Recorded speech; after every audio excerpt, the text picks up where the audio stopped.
From WABE in Atlanta, this is Savory Stories, a show where we take a look at Atlanta's people through its cuisine and food history. On this podcast, we trace Atlanta's food story from the past to the present, getting to know Atlanta's culinary creators and demystifying stereotypes about food. I'm Akila McConnell, culinary historian and author of A Culinary History of Atlanta, and owner of Unexpected Atlanta Tours and Stories, where we introduce locals and visitors to Atlanta's stories, foods, and neighborhoods. And I'm Chef Asata Reed, owner of Life Chef, where we help you live a life that you love, and author of How to Feed a Kid, a Parent's Guide.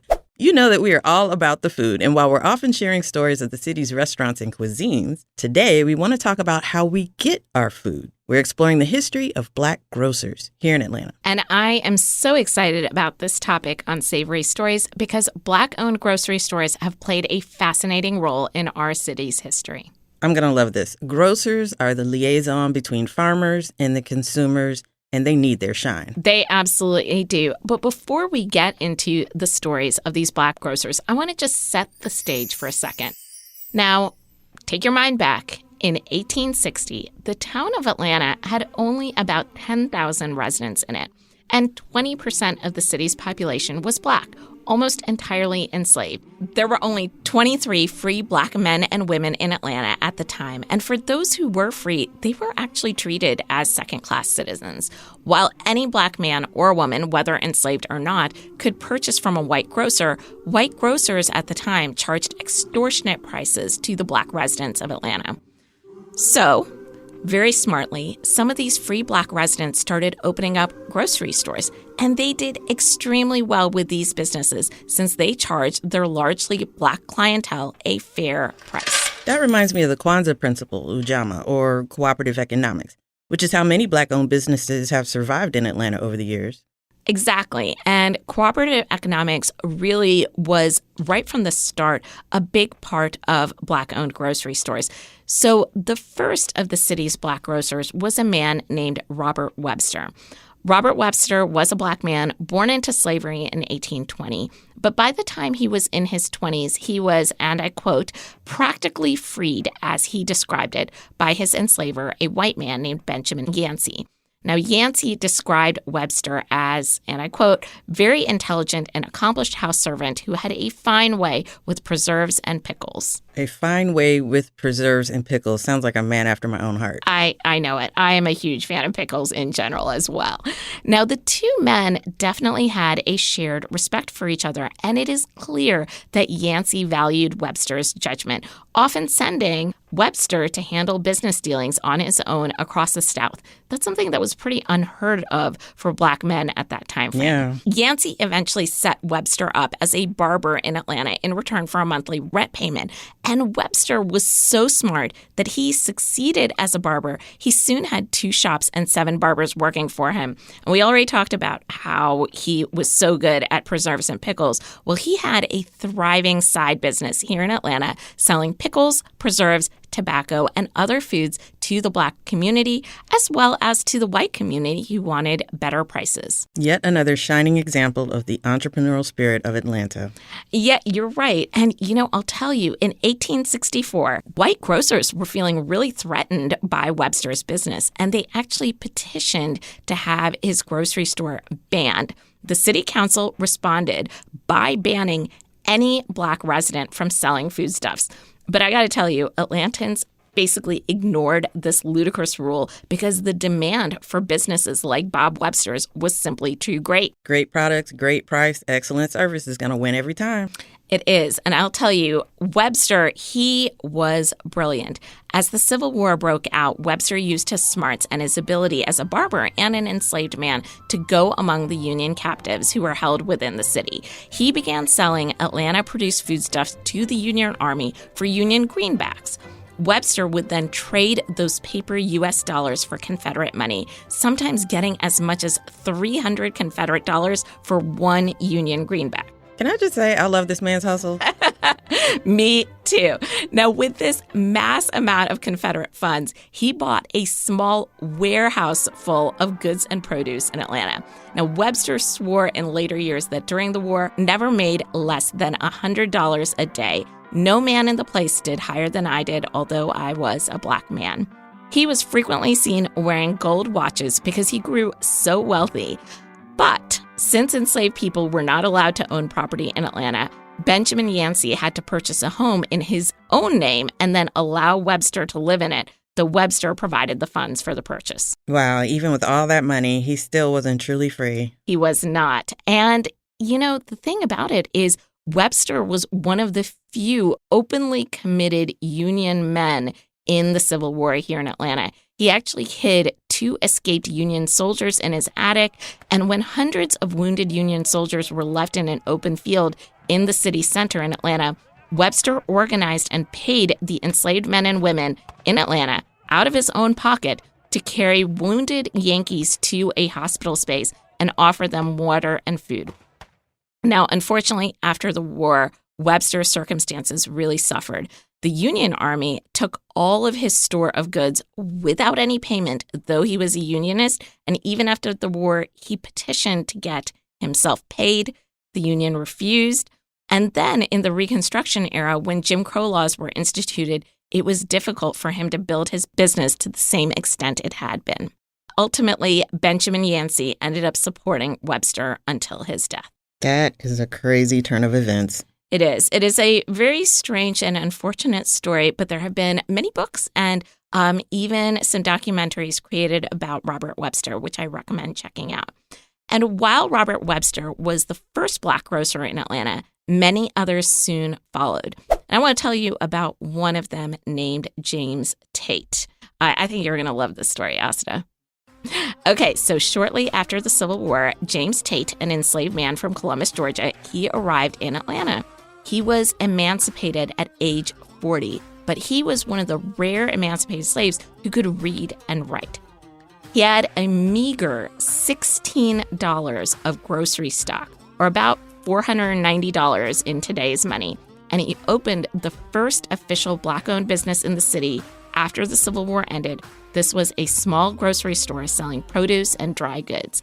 He primarily sold his food to Black customers, and within 30 years, he had become one of the wealthiest African Americans in Atlanta and probably the entire South. By the late 1880s, he owned 2 grocery stores with $6,000 of stock, or about $180,000 in stock in each store, and numerous truck gardens in the countryside where he hired men to grow vegetables, which were then delivered to markets in the city, including his own. Brilliant. That's the real farm-to-table experience, including the growers, the harvesters, and the delivery folks, into the economic impact.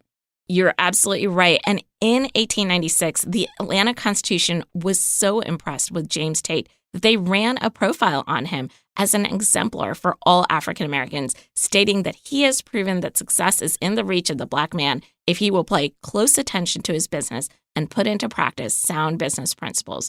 Now, recognizing that education and literacy gave him that leg up, he established a small school under the Friendship Baptist Church, which eventually became the foundation of Spelman College. Talk about a legacy. That is fascinating, Akila. And I recently learned that there's a copper plaque about James Tate on Auburn Avenue, very close to the Auburn Avenue Research Library. You are totally right. And it is one of the only plaques in the city that I found that is dedicated to a Black food entrepreneur. Well worth trying to find as you're walking down Auburn Avenue. But he wasn't the only one. By the turn of the century, food was a huge part of Atlanta's Black businesses. Now, the famed professor W.E.B. Du Bois conducted a sociological survey of Atlanta's Black businesses in the early 1900s. He found that of the 61 Black-owned businesses surveyed in Atlanta, 34 were involved with food. So that's over half.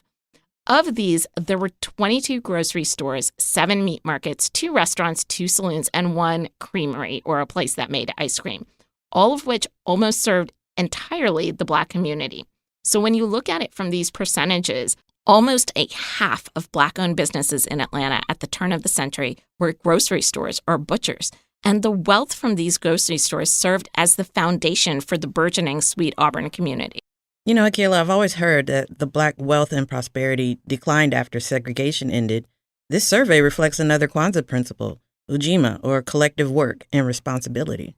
Yeah, and it is an interesting thing that you mentioned, because as segregation left, what starts to happen is that white grocery stores come in to these Black neighborhoods like Safeway or Colonial Grocery Store or A&P.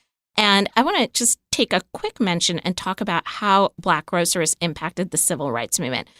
To do that, we need to leave the city of Atlanta for a moment and talk about Washington, D.C. Now, in Washington, D.C., there is a neighborhood called the Shaw neighborhood, and it's similar to the way Sweet Auburn is Atlanta's Black Mecca. Shaw is home to Howard University, and it is just a place where Black residents have a huge amount of businesses and homes. Well, in 1936, a white-owned grocery store called Sanitary Grocery Store, owned by Safeway, opened up in U Street in the Shaw neighborhood. Well, Shaw's Black residents began applying to work at the store, and they were denied employment because of their race. A community organization called the New Negro Alliance, known as the NNA, instituted a picket line and boycott with the catchphrase, "Don't buy where you can't work." Catchy phrase, right? Yes. Well, the grocery store responded that the NNA could not picket because this was not a labor dispute, since the members of the NNA did not work at the store. This is very confusing logic. Well, the case went all the way to the Supreme Court, and the Supreme Court held that the NNA had the legal right to picket whether or not they worked there. Okay. Good news for the folks in D.C., but how did that impact our folks here in Atlanta? Yeah, so this landmark case became the foundation for all civil rights protests that followed in the next 30 years, including the boycotting and picketing of buses and restaurants in Montgomery, Birmingham, Nashville, and other cities around the South, including here in Atlanta. Okay, I get it. So in 1961, a student-led group in Atlanta called the Committee on Appeal for Human Rights began boycotting A&P and Colonial grocery stores, which were the two largest grocery stores in the city, to demand that Black citizens be employed. The boycotts at these stores led to rapid hiring of Black cashiers and butchers who were skilled. There's a photo I've linked to in the show notes of Annie Simmons, one of the first Black cashiers hired at Colonial Grocery Store in Atlanta in 1961. Which I want to remind everyone is only 60 years ago, meaning that these cashiers, they could still be in their 80s. Like, this isn't ancient history. In the scheme of things, we're talking mere decades ago. You are totally right. So we're going to have to reserve another podcast episode to talk about the fight for fair wages and restaurants and grocery stores during the civil rights movement, as well as how tipping began in Atlanta, because that's a whole other story. Yes, let's do that. But the underlying point I want to make is that for the past 170 years, Atlanta's Black grocers and grocery store workers have played an integral role in shaping the Black community of Atlanta, ultimately leading to the rise of the Sweet Auburn neighborhood and the civil rights movement that changed the world. After a quick break, we'll share some of our favorite Black grocers in the city today.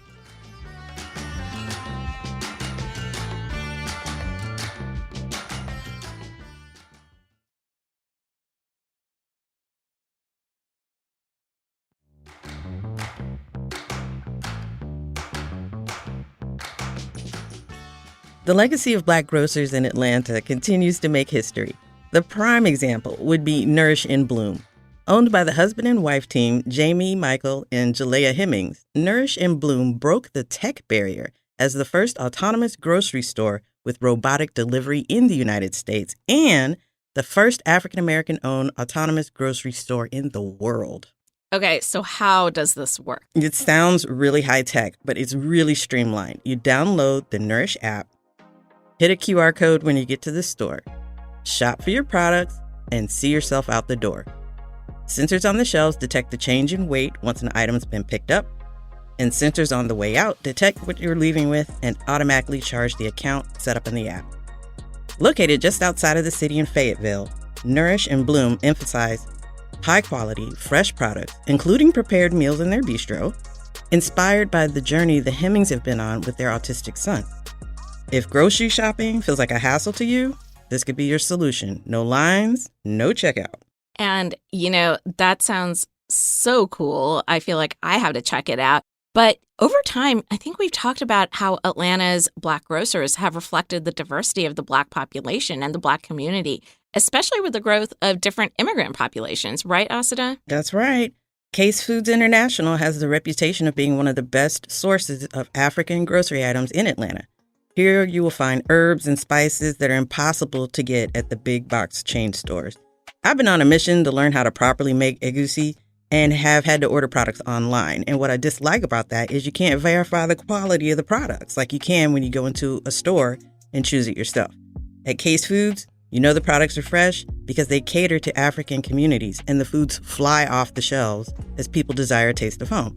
So whether it's dry fish, whole egusi seeds, or specific tea from Kenya, Case can provide it. They're also a distributor for specific well-known brands, but if you can't make it out to their Smyrna location, you can order online, and they do have a delivery service. But their cafe will make the journey worth the trip with the immediate gratification you get from eating Nigerian deliciousness on site. I think you've just convinced me. I gotta go there. The cafe, I don't even need to get the spices there. Yeah, I don't need to do the shopping. I just go eat. It's an eating trip, definitely. Now, in Powder Springs, Nana's International Market is under new ownership. Now it's known as African Pride International Market, and it also boasts a wide variety of West African and Caribbean groceries and dry goods. Speaking of Caribbean, the Decatur, Lawrenceville, Stone Mountain side of town is home to a huge West Indian population, and the Caribbean Farmers Market in Decatur on Covington Highway has enough square footage to serve that community. Besides your typical grocery and dry good, you also have your fresh and frozen meats and fish to round out the menu. Stone's throw away from your DeKalb Farmers Market as well, so you can do it all right over there. You really can. That's a whole day of shopping, and I hope you have another fridge and a deep freezer because you're going to need it. Seven Nanda's Natural Food Market has an unusual ownership. It's a co-op, and so that means that members of the co-op are also part owners of the store. And I'm giving this Atlanta institution an honorable mention because Seven Nanda's membership base is largely Black, upwards of 70%, so I've been told by their staff. So the Moreland Avenue store is at least partially Black owned. And that store has been around forever. I think that might have been the first natural food store that I saw in Atlanta back in the day. It has deep roots, that's for sure. And it is so good to see that the legacy of Atlanta's Black Grocers continues to meet the needs of the communities that they serve. Thank you all for joining Savory Stories. Please subscribe, rate, and review wherever you do that kind of thing with your favorite podcast. We will be back in a few weeks with a new episode. See you then. Savory Stories is produced by Crystal Devone and Kevin Rinker with additional production and editing from Scotty Crow. The series was created by Summer Evans and premiered on City Lights with Lois Reitzes. For more info, visit wabe.org/Savory Stories.